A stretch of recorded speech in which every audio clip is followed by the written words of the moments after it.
Bonjour, je suis Maxime Vaudano, je travaille au Décodeur du Monde, donc, qui est un service de décryptage de l'actualité. Et avant ça, j'ai fait une école de journalisme à Lille qui s'appelle l'ESJ.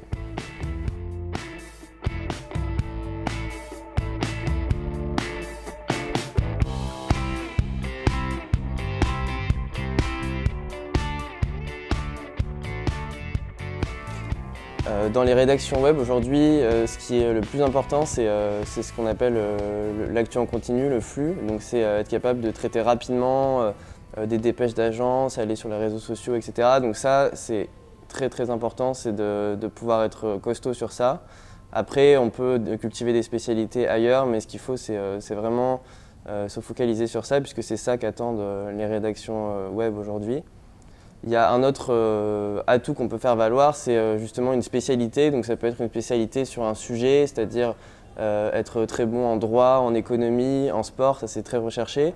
Ou alors ça peut être une compétence technique. Moi par exemple, j'ai appris à coder et ça m'est utile aujourd'hui dans mon travail, puisqu'il y a peu de journalistes qui savent coder, c'est de plus en plus requis, puisque on travaille de moins en moins finalement avec des développeurs informatiques et on demande de plus en plus aux journalistes de savoir faire les choses eux-mêmes. Donc cultiver une spécificité technique comme ça peut être très intéressant. Pour rentrer dans un média en ligne ou autre, il faut souvent avoir pas mal d'expérience au préalable. Donc c'est pas forcément facile de faire des stages dans les grands médias. Ça peut être bien de commencer par des médias locaux. Moi j'ai fait des stages dans des médias, dans ce qu'on appelle la PQR, donc la presse quotidienne régionale, donc à la Provence et à la Voix du Nord. Qui commencent à développer pas mal leur offre numérique. Donc ça peut être un très bon tremplin pour commencer. Et après, ne pas hésiter à même travailler dans d'autres médias comme la radio, la télé. Il y a des radios locales, des télés locales. C'est bien de voir un peu tout ce qui se fait, puisque finalement, tous ces formats-là, ils sont repris sur le web et sur les médias numériques. Donc c'est important de commencer par là. Et ensuite, éventuellement, de commencer à se spécialiser, d'aller surtout sur des médias numérique et puis de demander des stages, parce qu'il y a beaucoup de médias qui se créent, même des petits. Il ne faut pas hésiter à aller demander sur des petits médias, qu'ils soient locaux ou nationaux, puisqu'ils ont plein d'envie, plein d'enthousiasme et il y a une place à faire. On peut rapidement faire sa place, même quand on est jeune et même quand on a peu d'expérience, puisque c'est des nouvelles choses qui sont en train de se créer. Donc il ne faut pas hésiter à aller vers ces médias-là. Il y a une tendance dans le journalisme web ces dernières années, c'est d'essayer d'être beaucoup plus dans la pédagogie que les médias le faisaient traditionnellement. C'est ce qu'on fait par exemple au Décodeur. On essaie de se mettre dans la tête des lecteurs et d'essayer de répondre aux questions qui peuvent se poser, qui ne sont pas les mêmes que celles que se posent les journalistes.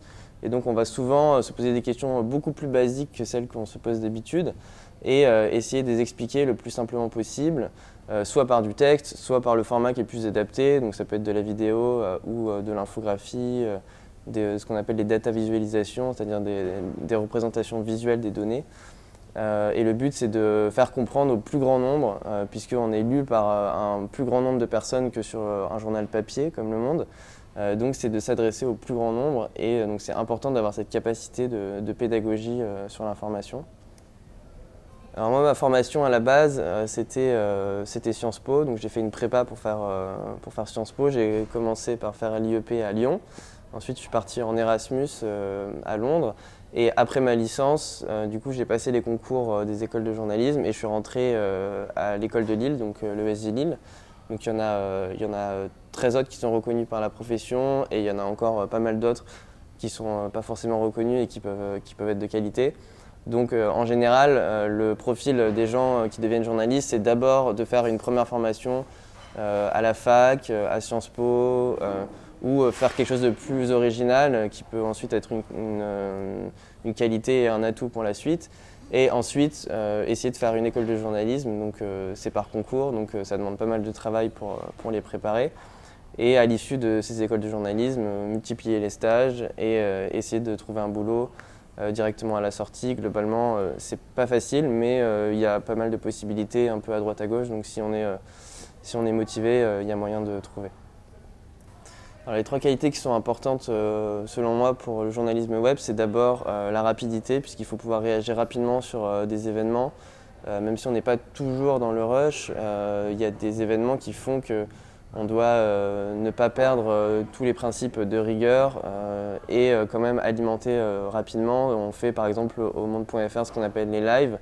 C'est la petite fenêtre qui arrive sur l'écran quand il y a des gros événements qui se passent et on doit alimenter, on doit parler avec les lecteurs. La deuxième qualité qui peut être intéressante, c'est la créativité, puisqu'il y a encore beaucoup de choses à créer sur le web, même si les sites d'info commencent à avoir 15 ans, voire 20 ans.